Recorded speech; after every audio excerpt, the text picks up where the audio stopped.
네, 안녕하세요. 구글하는 곰탱입니다. 오늘은 어떤 한류 스타가 가장 핫할까에 대해서 다뤄보려 합니다.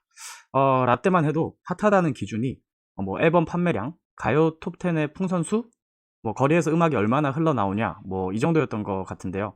너무 아재인가요? 헛소리 하지 마, 임마. 요즘은 뭘로 판단하면 좋을까요? 음원 스트리밍 수? 아니면 아직도 앨범 판매량? 제가 생각했을 때는 인터넷 시대다 보니까 검색량이지 않을까 싶어요. 뭐 핫하고 관심 있는 스타들 한 번쯤은 다 찾아보고 검색해 보잖아요. 뭐 신문으로 아직도 찾아보는 사람은 없겠죠. 그 중에서도 특히 유튜브 검색 수가 인기의 척도이지 않을까 합니다.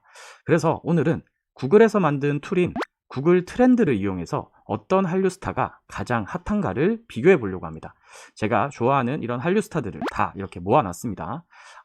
옛날 순서대로 한번 비교를 해볼 겁니다. 그럼 바로 시작해 보도록 하겠습니다. 여기 구글 트렌드를 이제 구글에서 검색을 하시면 제일 위쪽에 있는 이 사이트를 클릭을 해 주십니다. 이 사이트를 클릭해서 들어오시게 되면 이런 식으로 전 세계 사용자들의 검색어 동향을 살펴보세요 라고 해서 뭐 우리나라에서 검색한 것들을 살펴볼 수도 있고 전 세계 사용자들의 검색어 동향을 살펴볼 수도 있습니다. 자, 예전에 한류 열풍을 주도했던 빅뱅 노래가 아니고 빅뱅을 한번 쳐보겠습니다. 노래방에서 빅뱅 노래 진짜 많이 불렀었는데 네, 아직도 빅뱅 노래 부르고 있습니다. 자, 이렇게 검색을 하게 되면요, 이런 식으로 빅뱅에 대한 이 검색 트렌드가 이렇게 나오게 되는데요. 먼저 이렇게 기준값이 대한민국 그리고 12개월 모든 카테고리 웹 검색 이렇게 나오는데, 우선 웹 검색은 유튜브 검색으로 바꿔줄 겁니다. 그 다음에 우리나라에서 검색한 양으로 한번 판단을 해볼게요. 그리고 1년 동안의 검색량을 한번 볼 겁니다. 자, 이렇게 보시면 이렇게 숫자가 또 나와요. 근데 이 숫자는 좀 유의해 주셔야 될 점이, 여기를 클릭해서 볼게요. 자, 이 수치는요, 가장 높은 지점 대비 관심도를 나타낸다고 합니다. 그래서 검색 빈도가 가장 높은 경우를 100으로 보고요. 이걸 기준으로 해서 절반 정도가 50, 그리고 해당 검색어에 대한 데이터가 충분하지 않은 경우에는 0으로 나타낸다고 합니다. 그래서 빅뱅의 경우에는 1년 동안 4월 3일에서 9일 날 굉장히 높은 검색량을 나타냈었죠. 네, 이때 빅뱅이 굉장히 큰 공백기를 깨고 다시 컴백을 했던 날로 이렇게 나오네요. 이제 빅뱅의 1년간의 흐름을 볼 수도 있지만 다른 가수와도 비교를 할 수가 있습니다. 한류를 또 강하게 이끌었던 싸이가 있죠. 싸이를 검색을 해볼게요. 네, 싸이를 검색을 하면 1년간 이 데이터가 나오는데 아직도 빅뱅의 컴백이 가장 높은 숫자로 기준이 됩니다. 그리고 싸이가 5월 달에 굉장히 높은 검색량을 보였는데, 이때는 싸이가 대댓으로 다시 컴백을 한 시기입니다. 자, 그 다음에 한류 스타의 약간 넘사라고 할 수 있는 BTS를 한번 검색해 보도록 하겠습니다. 이렇게 검색해 보면 우리나라에서는 빅뱅의 그 컴백이 굉장히 높은 검색량을 보인다는 걸 알 수가 있는데요. 아직도 기준은 빅뱅의 컴백이 가장 높은 검색량을 보이고 있네요. 그리고 BTS는 꾸준히 이렇게 좀 높은 검색량을 보이고 있고요. 자, 그 다음에 여자 아이돌 한번 검색해 볼게요. 블랙핑크를 한번 검색해 보도록 하겠습니다. 네, 블랙핑크 같은 경우에는 2022년 8월에 굉장히 높은 검색량을 보였는데요. 좀 오래 갔습니다. 아마 이때 빌보드 차트에 진입했던 걸로 기억하고 있습니다. 자, 그리고 요새 가장 핫하다는 뉴진스를 검색해 보도록 하겠습니다. 네, 엄청난 그래프가 나오는데요. 빅뱅의 컴백이 기준이 됐었는데 빅뱅의 컴백을 누르고 네, 뉴진스가 기준이 되어 버렸습니다. 이때 보면 뉴진스가 OMG로 싱글 앨범을 발표하고 컴백한 날짜쯤으로 이렇게 기억이 되는데요. 네, 이때 굉장히 핫한 관심을 받았고, 그리고 얼마 있지 않아서 빌보드에도 또 진입을 했다는 소식이 있으면서 쭉 꽤나 높은 관심도를 보이고 있습니다. 이런 식으로 1년간의 대한민국의 그 흐름들을 이렇게 볼 수도 있고요. 분석은 이뿐만 아니고 아래쪽으로 내려가다 보면 이렇게 지역별 분석도 나오는데요. 조금 더 자세히 내려가서 보도록 하겠습니다. 자, 빅뱅에 대한 지역별 관심도입니다. 이렇게 마우스 커서를 올리게 되면 지역별로 어디가 관심이 많은지 확인을 할 수가 있는데, 빅뱅은 제주도에서 가장 많은 검색량을 보이고 있습니다. 그리고 빅뱅의 관련 검색어는 이런 식으로 순서가 나오고 급등이냐 아니면 몇 퍼센트 올랐냐 이런 것들을 보여주고 있습니다. 자, 아래쪽에 싸이 같은 경우는 쭉 찾아보면 네, 서울 쪽에서의 관심이 굉장히 높고요. 네, BTS, 네, 경기도 쪽이 이제 100이네요. 가장 높고요.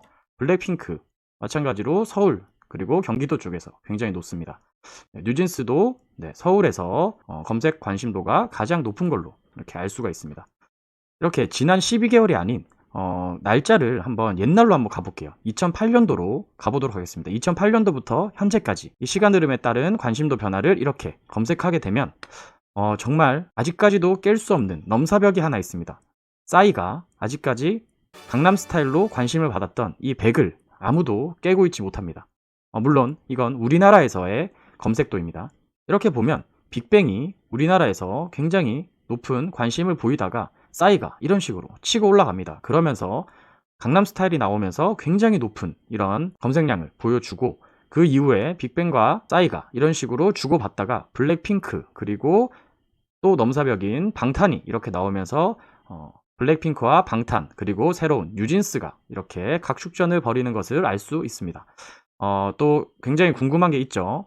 구글은 전 세계의 데이터를 취합할 수 있다 보니까 우리나라에서의 어떤 검색량이 아니라 대한민국이 아닌 전 세계로 이렇게도 검색할 수 있습니다. 자, 한번 보도록 할게요. 전 세계를 누릅니다. 그리고 전 세계로 보려고 하면 이제 한글로 검색을 하면 안 되겠죠. 그래서 이렇게 다 영어로 바꿨습니다.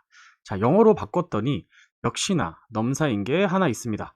싸이가 강남스타일로 열풍을 일으켰던 이때가 지금 100으로 여전히 전 세계인들의 관심을 가장 많이 이끌었던 걸로 볼 수가 있고요. 이때를 제외하고 역시나 BTS가 압도적으로 높은 검색량을 보여주고 있습니다. 그리고 귀여운 뉴진스가 조금씩 올라오고 있네요. 그리고 또 궁금한 게 이제 지역별 분석인데요. 아까 대한민국 지도만 보였다면 이제는 전 세계적으로 이렇게 지도가 보입니다. 하나씩 살펴볼게요. 자, 그럼 전 세계적으로 이 빅뱅을 가장 많이 검색하는 곳이 어딘지 한번 찾아보겠습니다. 여기 이런 식으로 검색어가 높은 곳을 진하게 표시를 해줍니다. 바로 몽골입니다. 요즘 몽골에서 한류 열풍이 엄청나게 강하다고 또 뉴스에서 봤습니다. 다른 데도 한번 보도록 할게요. 자, 싸이도 몽골에서 가장 높은 관심도를 보이고 있고요. 폴란드에서 관심도가 95고요. 프랑스, 또 이런 유럽에서 또 굉장히 높은 관심도를 보이는 걸 알 수가 있고요. BTS 보도록 할게요. 몽골이 81이고요. BTS는 미얀마에서 100의 관심도를 보이고 있습니다. 미얀마에서 엄청난 관심을 보이고 있네요. 블랙핑크 어디일까요? 몽골은 67이고요. 블랙핑크도 미얀마에서 가장 높은 관심을 보이고 있네요. 인도네시아도 83으로 굉장히 높고요. 뉴진스, 핫한 뉴진스 한번 볼게요. 뉴진스는 몽골 그리고 미얀마, 말레이시아 이런 곳에서 굉장히 높은 관심을 보이고 있는 걸로 나타나네요. 우리나라뿐만 아니고 많은 다른 타국에서도 관심을 보이고 있는 것을 알 수가 있습니다. 이렇게 한번 구글 트렌드로 유튜브 검색량을 비교해 봤는데요. 어떠신가요? 구글 트렌드를 통해서 그때의 이슈를 기억하기도 하고 우리나라 가수들의 한류 열풍을 비교를 해볼 수도 있을 것 같아요. 이렇게 재미로 스타들을 한번 해봤지만 구글 트렌드는 어떤 검색량을 필요로 하는 곳에서는 굉장히 유용하게 사용될 만한 툴인 것 같네요. 오늘도 영상 봐주셔서 감사하고요. 정보가 유익하셨다면 좋아요만이라도 부탁드리겠습니다. 우리나라를 빛내는 모든 스타들 화이팅이고요. 구글하는 곰탱이도 화이팅입니다. 그럼 여기까지 하겠습니다. 안녕히 계세요.